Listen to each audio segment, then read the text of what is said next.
Into this edition of the Golf Channel Podcast with Rex and Lav. Well, if anyone was ambivalent about golf in the Olympics, not anymore. The bogey-free 62 on Sunday. Scottie Scheffler is the new Olympic gold medalist. Tommy Fleetwood held on to take silver, and Hideki Matsuyama, who lost the 7-for-1 playoff for bronze in Tokyo, gets his redemption with bronze in Paris.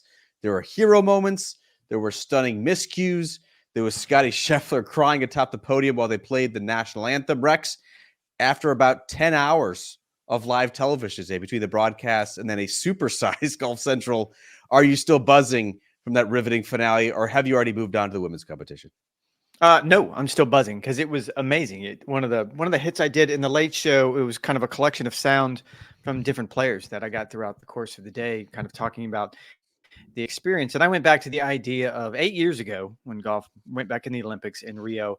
No one knew what to expect. It was very much an unknown commodity. And you got there, and some of the game's top stars opted out for whatever their reasons are. We kept having the debates about where does a medal rank in the hierarchy of the things you can do in professional golf. It just didn't seem to fit into what professional golf was. Now, fast forward 8 years, and of all of the players I talked to today, it was clear that Olympic golf matters now. It matters to the top players. It certainly matters to the crowds. I don't know if you didn't tune in, then you missed one of the best shows in golf all year long, if not the last decade. It was something you and I both covered the Ryder Cup here back in 2018. And I think you and I both will attest, like, that was really, really cool. And I don't know if anything can fairly be compared to what they did with that grandstand around the first tee. I think it was 4,000 or 5,000 people in that thing. And it was off the hook. I mean, it was just an amazing scene. But the scene around 18, especially seems like every single day when Victor Perez finished up, it was 10 times that. And everybody was going nuts. And then you had that element today during one of the breaks during Live From tonight, and not to sort of go off on a tangent here, but George Savarikas, the host, asked Brandel Chambly and Paige McKenzie, how could today have been better? And you can't start splitting hairs or splitting nits. I think that's what you call it. Picking nits. Picking nits. I've never even heard that before. You can't start picking nits if you want to. And yes, I would have loved to see Victor Perez somehow make a birdie on 17 or 18 to force a playoff, and suddenly all of France is there for a playoff. That would have been so cool. But man, when you look at all the elements that we had Scottie Scheffler being full Scottie Scheffler and just shooting 29 on his second nine to come from essentially nowhere. He was outside the medal. He was getting no medals to suddenly running away with the gold medal. That was so cool. You had Jon Rahm to go the other way, who was 5 shots up with 8 holes to play on the other side of it, and him just completely imploding.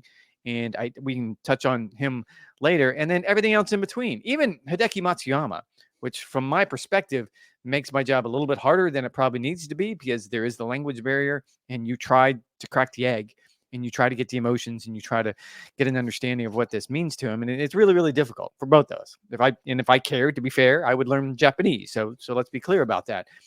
But to come from the heartbreak 3 years ago in Tokyo of losing a playoff for bronze at home in Japan to now earning a medal. And he actually did give a really good answer when I asked him, what is this going to mean to golf in Japan? And he's not really the type of person that does that, but he gave a really, sort of sprawling answer about the idea that, yes, this is what I was trying to accomplish in Tokyo. And then Tommy Fleetwood. And I love the dichotomy of my first question to him was, well, how do you process this? Is it the joy of winning a silver medal, or is it the pain of losing a gold medal? Because it was a little bit of both. I think all of those things makes this such a special event.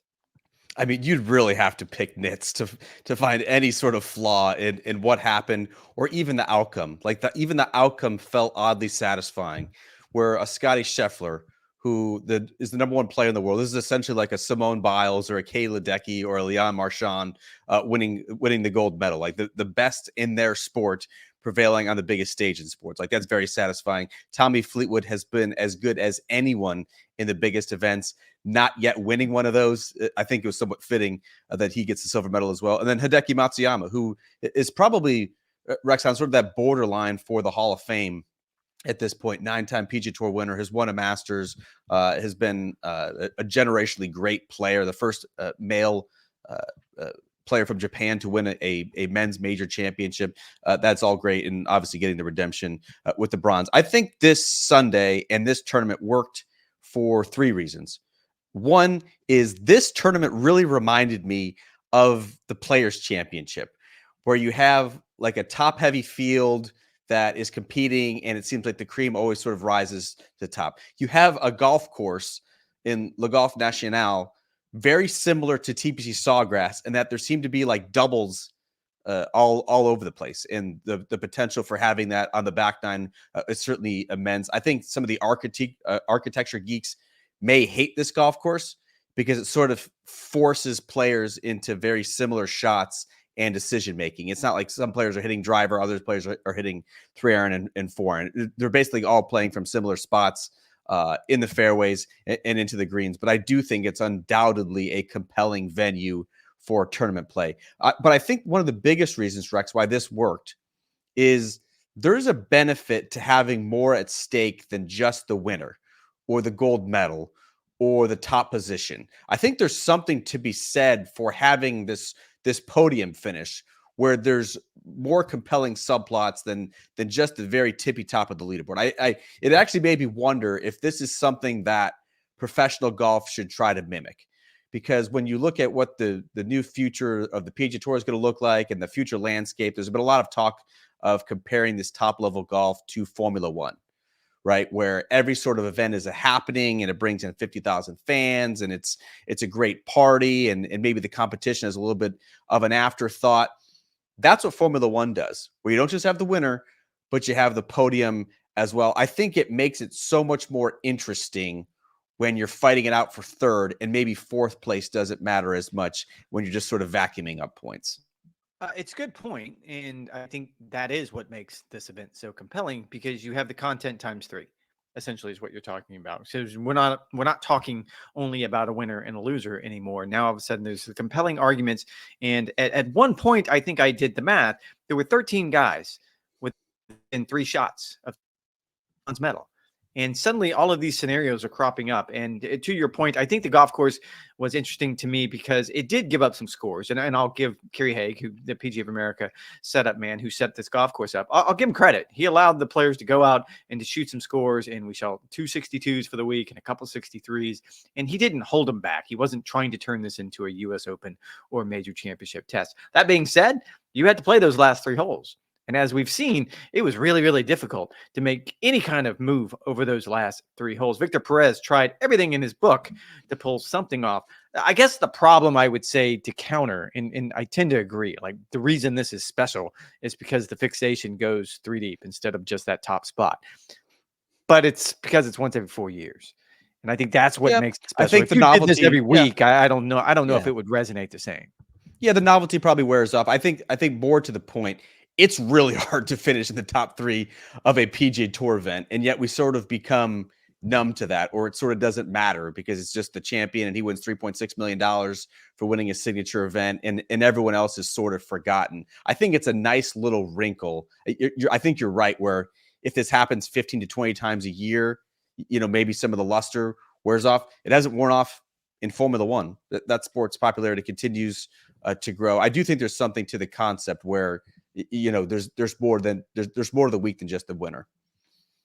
And I do think it's interesting because we had a member of the bronze medal winning U.S. gymnastics team at the golf course, Paul Judah, on Thursday, and he was so excited, and he was sitting there talking about. He was kind of comparing the sports, and it was a fun conversation because this dude does things physically that most human beings can't do. And he immediately went to the idea that I don't know how they do what they do. I don't know how they're able to do that with the golf ball. And he kind of stopped and he goes, do you think any of them can do what I do? And I was like, no, they can't. None of them can. Of course not. Like you're a singular athlete. That's ridiculous. But the conversation turned to the idea that I go, when did you start thinking about the Olympics and maybe winning a medal? 6 years old was the answer he gave me. 6 years old. This guy's been thinking about this. He's in his 6th year right now at the University of Michigan. So I'm guessing he's somewhere around 25, 26 years old, maybe a little bit younger than that. This just came up for most golfers at the max 8 years ago, probably closer to 6 years if you're Scottie Scheffler, or 3 years, maybe, whatever the case may be. So I just think there is a difference of what it means to win a bronze medal, because we can sit here and have the stupid, sports radio debate about, wow, maybe we're celebrating too much over a bronze medal. It's a third place finish. To your point, I think this is a really good example of how hard it is to finish third on a PGA Tour event. Like, you have to play so well, and it really just boils down to you didn't get a break or two that the guy that won. Yeah, this certainly felt like a monumental moment for Olympic golf where, so many top players did not turn up in 2016, either because of indifference, maybe the fear of the Zika virus. In 2021, there were so many restrictions because of COVID, and it wasn't really the true Olympic experience. Rory McIlroy told you afterward, Rex, this was one of the best tournaments he has ever been a part of in what is a long and decorated career. And the Olympics has the potential, maybe in 2028, maybe further down the road, where it's right up there with either a major championship in terms of importance or up there with the Ryder Cup in terms of the experience and what it's like to actually be a part of if you're a competitor. Well, and I don't know that we get there, I guess, was the point. And Rory had a really good comment on Saturday afternoon when he was scrumming with the reporters. The idea being that someone asked him, can you compare this to a major? And he sort of thought about it, and he goes, no, this is more fun. Like, yes, the crowds are great, and yes, the competition is intense, but it was more enjoyable. And every player I talked to that came off the course today sort of echoed a version of those same remarks, that, yeah, you want to win. And I guess the easiest way for me to compare this is Rory McIlroy stumbled at the U.S. Open at Pinehurst and made some bad decisions and some bad swings, and we all know what he did. He raced out of the parking lot without talking to the media. He stumbled coming down the stretch today and cost himself a chance at a medal for the second time in the Olympics. And he stopped and talked. I'm not saying that's a reflection on how important this event is to him or not. I'm saying that's a reflection of the vibe of this event. That he was fine. Like, yes, he was really heartbroken. I think Jon Rahm is a much better example. If you can listen to that interview, like, he was gutted. Like, he knew, and it wasn't even for him.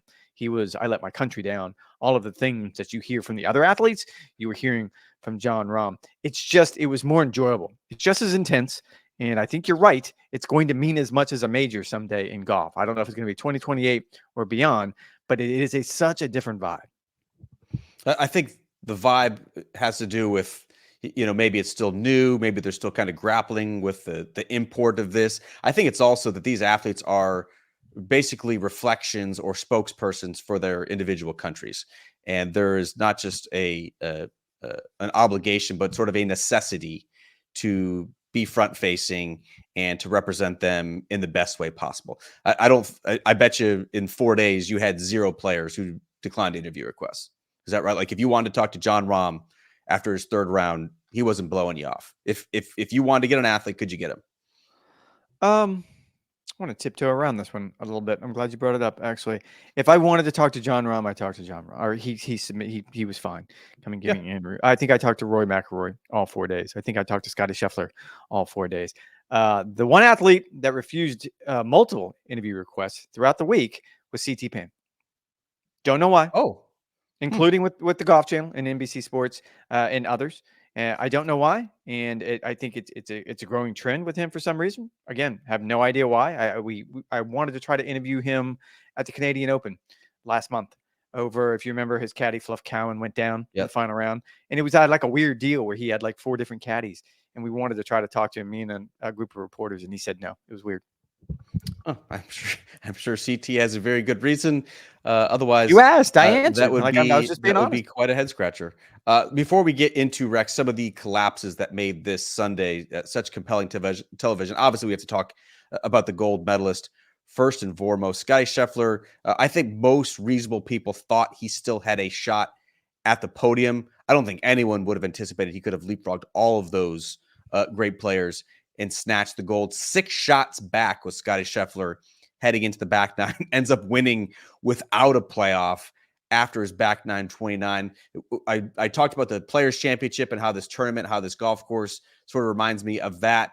This final round, Rex, also reminded me of Scottie's 2024 at the Players' Championship when he shot 64 in that final round. Again, leapfrogged all those great players ahead of him. This was even better of a performance, tied the course record at Le Golf National, and now is etched in history as an Olympic gold medalist. What stood out to you about Scottie's round and maybe even the emotions that he showed afterward? He was stuck in neutral for 3.5 days. essentially, is what this boils down to. And I talked to him after every round, and he wasn't particularly pleased with his swing. I don't think he was particularly pleased with what he was getting out of his game. And we all know the standard that he holds himself to. And you're right, that Scottie Scheffler thing, whatever the magic is, it clicked on that final 9. That was an amazing 29 and not easy conditions. I keep coming back to the idea that, okay, there was 262s and some low scores, but that golf course was not easy by any stretch, because if it was, all of those other top players around him would have done the same thing. If you look at Xander Schauffele, and he's probably a name we weren't going to bring up, because I don't know if you would look at me and say, yes, Xander Schauffele collapsed. I don't think so. He was just kind of stuck in neutral for most of Sunday, and he got passed. Is it probably a better way of saying that? Jon Rahm, he collapsed. I'll give you that 100%. Rory McIlroy, whatever it is he was trying to do on 15, you can even call that a collapse. But I think Xander just didn't have that back 9 that Scottie did. I don't think many people outside of Scottie and Victor Perez had that back 9. And you're right. Like, once he got into that mode, it kind of had the Tiger feel to it, where suddenly he starts making birdies. And it was really hard the way they do the leaderboards on this golf course. You have to look really hard because they disappear fast. So I'm not quite sure how many guys were even registering it, but it was obvious by what was going on the golf course that Scottie was making a move. I was taken by the emotion during the medal ceremony and, during the national anthem, because I find Scottie not to be an outwardly emotional person, at least when he's on the golf course. I'm sure when he's alone with his wife and his family, he's very emotional. He kind of talked about the idea that this was different than other wins, because you're really ushered around fast. Like, you don't have a lot of time to process things, and he didn't, and he got out there, and there was a lot of emotion. I will say it was a fun moment when he finally gets done with the award ceremony, and he kind of comes back up to the area where we are and starts doing the interviews. And all week long, I don't know if you noticed, but Jay Lindbergh supplied the clothes for the U.S. team, and their clothes are a little aggressive, more so aggressive than probably what we're used to seeing Scottie Scheffler wear. And so throughout the week, I kind of had some snide comments just about, never seen you in white pants before, and that stripe is kind of on the bold side. And we were just having fun with it. And so he came up, and when he stood in front of me, I immediately said that the only reason you wanted to win is put the Nike jumpsuit back on, isn't it? And he starts dying laugh, and he goes, "That's exactly it. That's exactly what happened." There was emotion that we're not used to seeing from him, and I think he was as stuck as anyone trying to process it, because I felt like I started with the obvious question that you've accomplished so much in your career. Where does this rank? And he kind of struggled with the question. He hates comparison questions. I It's know. like an immediate default answer for him, where I don't really like to compare accomplishments. I'm just trying to stay in the moment, and I'm very pleased to win this one. And I appreciate that, and I know where he's coming from. And he, as much as he hates that, if you ask him about something specific in the moment, he'll give you a very elaborate, well thought out answer. But you're right, he didn't like it, because what we want to know is, man, you've had yourself a year. You've won 6, counting this 7 times, including the Masters and the Players Championship. Give me some sort of hierarchy. And I actually walked away from that interview feeling a little empty, because he wasn't playing along. No, he certainly wasn't playing along. We're going to get into where his season sort of ranks in recent times here in just a second. I was struck not by the emotion, because Scottie has cried multiple times this year. It seems like every time he says his wife's name, Meredith, in some sort of interview, it's almost immediate waterworks. He's not quite on the Steve Stricker level, where it's a win then automatic tears, but he certainly is in somewhat of that same stratosphere. I was struck, Rex, on the back 9 of Scottie as a player, as a competitor, and how he's able to do things that his peers cannot. I think back to the 14th hole, which was the pivotal par 5, lay on the back 9. It's the hole that Jon Rahm double bogeyed to really torpedo his chances. Scottie Scheffler also missed left of that green and was able to get it up and down, hit it to a foot. I think back to 15, the hole that torpedoed Rory McIlroy's chances. Hit it short into the water, made a double bogey, and missed out on a medal that way. What does Scottie Scheffler do with the wedge in his hand? He hits it to kick-in range to a foot. I think about what happened on 17. Scottie Scheffler missed in the left rough with his drive. Almost the exact same spot that Tommy Fleetwood would do so a couple of groups later. Scottie Scheffler hits it on the green to about 15, 20 feet, rolls in that putt for what is the decisive stroke. Tommy Fleetwood, in almost the exact same position, is unable to control his spin, hits it over the back, a very sort of touchy spot, makes bogey, and loses the gold medal that way. Like he's so complete, he's so gifted, and he just has whether it's the shot quality and controlling his spin, whether it's the smarts and the golf IQ of playing where it needs to be, whether it's sort of the touch on and around the greens, like he just has a package that other players do not have. And I think that's what sort of the back nine underscored. And I think it was a fitting capstone to what has been such a remarkable season for Scottie Scheffler, that he was able to pull off the shots that his fellow competitors could not do. I talked about the season, Rex. So this is not an official PGA Tour victory, but for the sake of comparison, let's call this now 7 victories for Scottie Scheffler. I was trying to think about recent seasons in the last 15, 20 years. I mean, this is rapidly moving to, if not the top of the list, in at least the top 2 or 3. What else comes to mind when it comes to the completeness now of Scottie Scheffler's season as the FedEx Cup playoffs here begin in 2 weeks' time? I have to look at the totals. I'm not quite sure how many total times he won, but he made a good run at the single season Grand Slam. That stands out to me. 2006 Tiger Woods, that one stands out. But you're right. I mean, it's a historic season, and he's not done. You would think the places we're going where he has played well in the past. We're going to Memphis in a week. He's played well there before. We're going to East Lake 2 weeks after that. He's played well there before. It's the conversation. And I was so excited when this got brought up on live on Saturday night. Like, I'm here for all of the conversation about the Xander Scottie Player of the Year debate. And I sort of made a reference to that as we were watching the closing ceremony, and there were some tour officials around, and they were all like, and the idea was Scottie probably wrapped it up with this one. Like, don't know what else can happen. And they did point out that, yes, if Xander were to sweep the playoffs or win 2 of the 3 and win the FedEx Cup, that it is a conversation. But I will do, like, this is silly, stupid, golf writer math that I'm doing out in my head. So right now it's 2 majors to 1 major. Xander has 2, Scottie has 1, and a Players Championship. Between a Players Championship and I would say this Olympic gold medal, that fractions out to a major in my mind. This is kind of stupid golf writer math. Yeah, I don't really know the math. I mean, it is wild to think about Scottie Scheffler having one of the best seasons again in the past 15, 20 years. I think about Spieth's year in 2015. That was 5 wins, 4 runners up. He finished in the top 4 in all 4 major championships. His strokes gained numbers weren't quite as impressive as Scottie Scheffler, so like the quality of his good wasn't quite as good. I think back to 2009 for Tiger. That was 0 major championships, but 6 wins overall. I think the best comparison is actually 2007. That was 7 wins for Tiger, including a major championship. Also had runner-up finishes in the Masters and U.S. Open that year. Tiger's strokes gained numbers that year were insane, +3. Scottie Scheffler's about 2.7 at the moment. That was otherworldly golf. I think that's the best comp at the moment. I don't think that this wraps up the Player of the Year debate.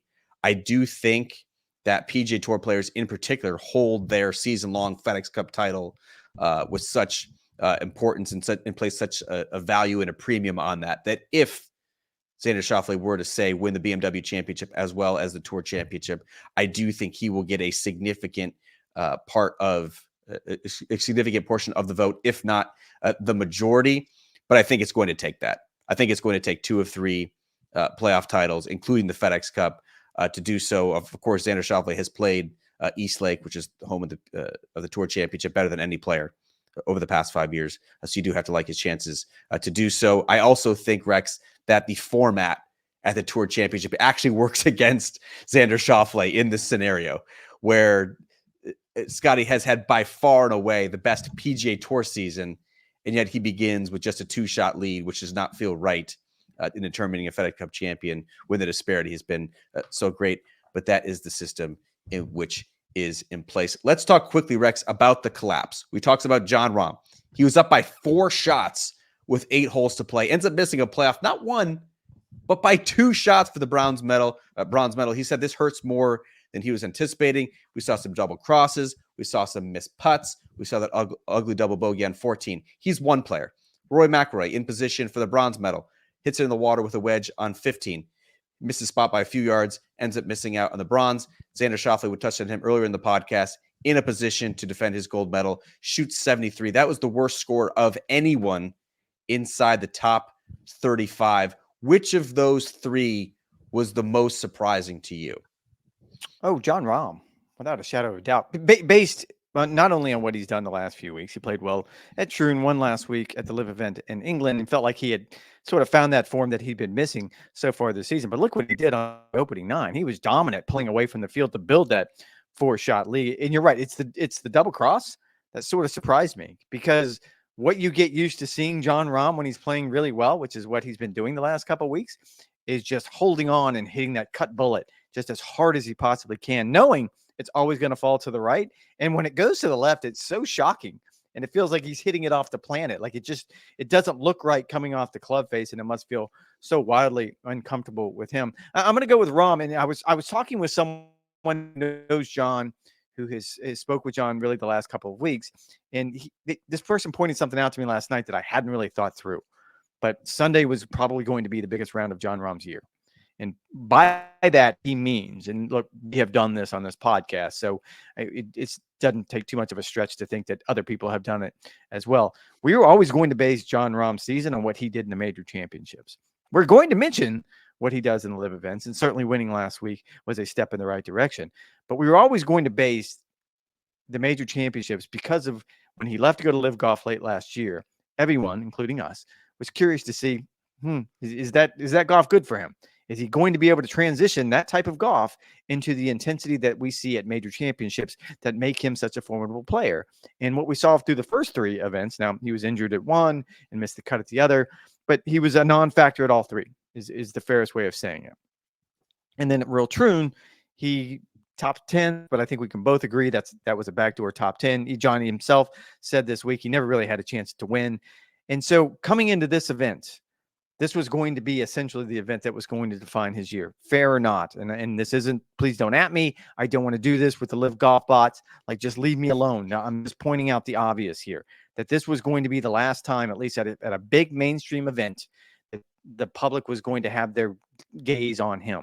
And that if he was able to finish up that and win the gold medal, that was going to define his year, regardless of what he did on live golf. That was going to be, this was the year that Jon Rahm won that medal. Remember that how cool that was. The fact he didn't get it done today is a pretty big blow. I mean, that was a full-on collapse.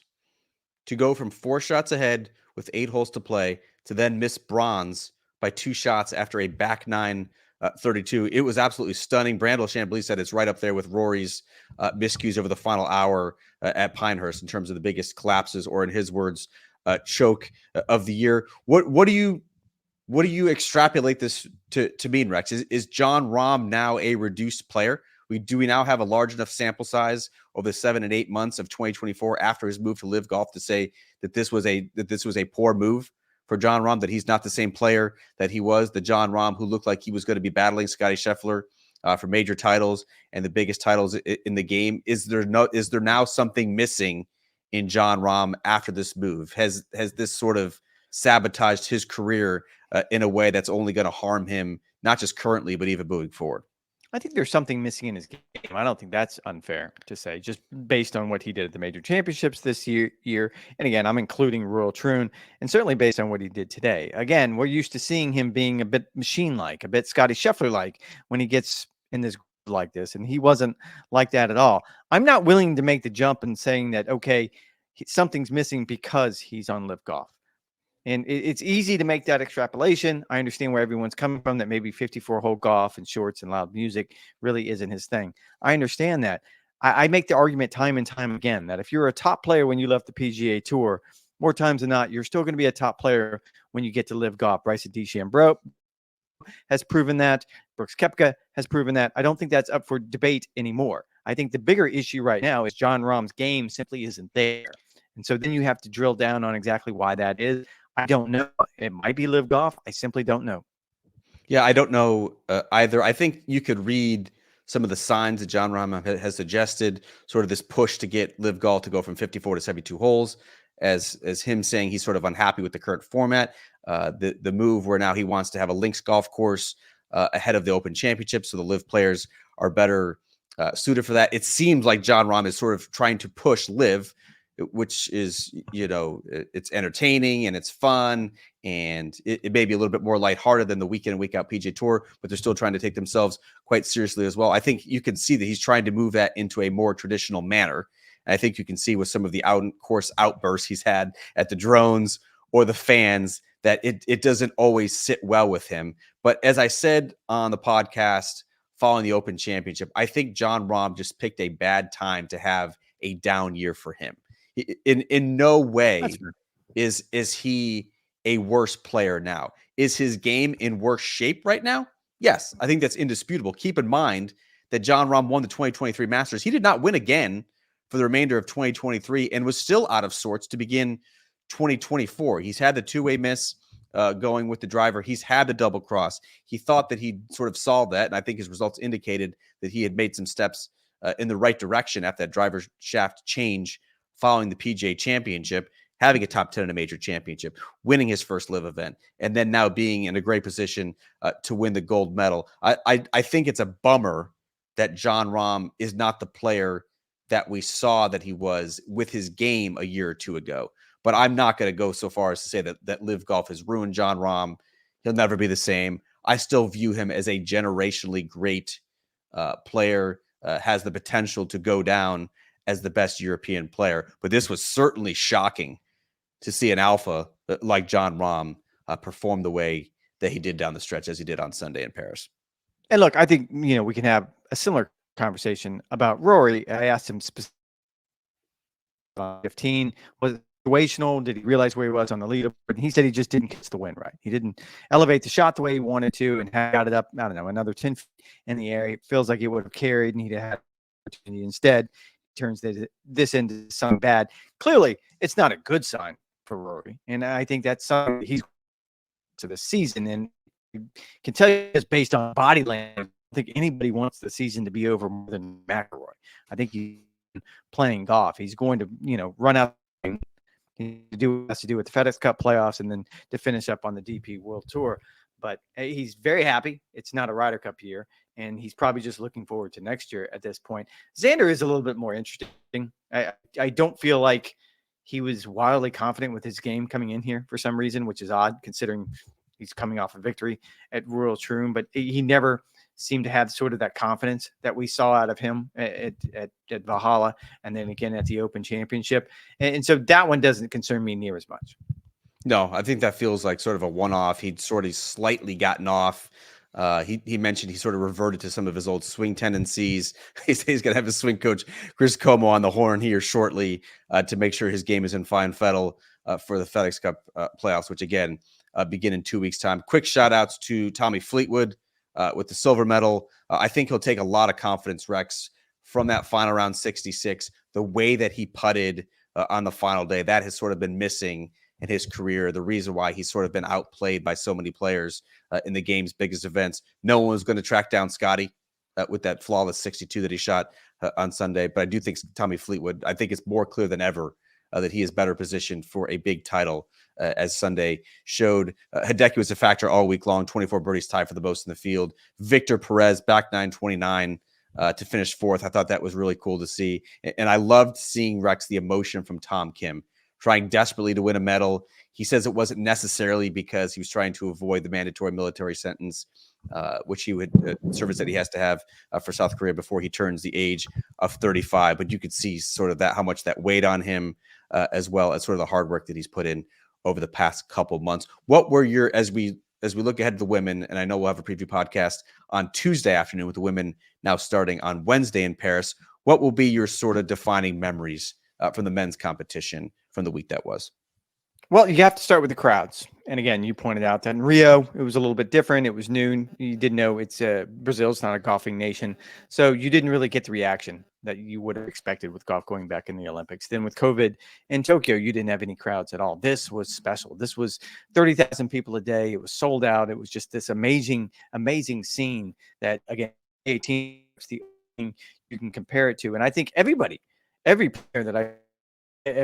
talked to was just stunned by the reaction that you got. I texted a tour official that going back in the day, going back to early 2011, 2010, when the powers that be wanted to try to lobby the IOC to get in the Olympics. This was the who sort of was on the front lines. He was trying to do the lobby. And I just sent him a text message, congratulating him.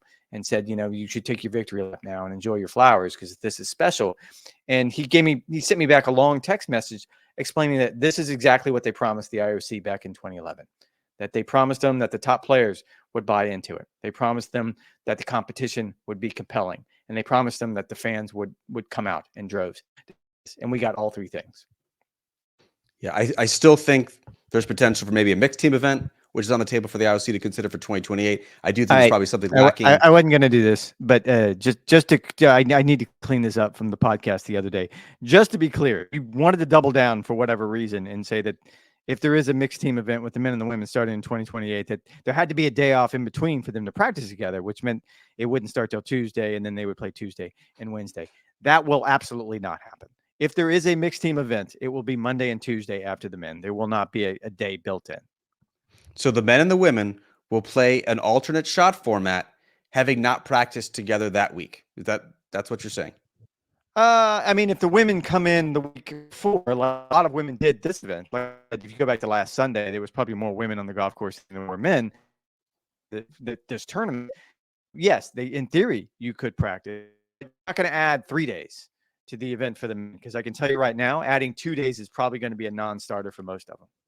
Yeah, it seems like a tricky situation. I do hope they figure it out, because I do think it could be a grand slam. I do think there's some sort of missing component with the team, but I don't think anyone, Rex, come 2028 in LA is going to be complaining about what is the same old stale 72-hole stroke play format. As Sunday at Le Golf National showed, it is plenty good enough when you have the best players in the world together and a compelling stage for all of that action. All right, that is going to do it for this edition of the Golf Channel podcast with Rex and Lav. In the meantime, you guys know the drill, NBCSports.com/golf for all the latest news, notes, and updates. Rex will be continuing to stay in Paris. Groundhog Day for him, the exact same format for the women's competition, live from starts early Monday morning, which Rex will be a part of. And again, the women's competition begins on Wednesday morning here in the States. 3 a.m. concludes on Saturday. So we will have a preview podcast on Tuesday afternoon, looking ahead to the women's competition, where Lydia Ko, Nelly Korda, Rose Zhang, Celine Boutier, the home country woman, will try and be getting a gold, just as Victor Perez was trying to do so valiantly in front of the home crowd. All right, that's going to do it. Thanks for listening.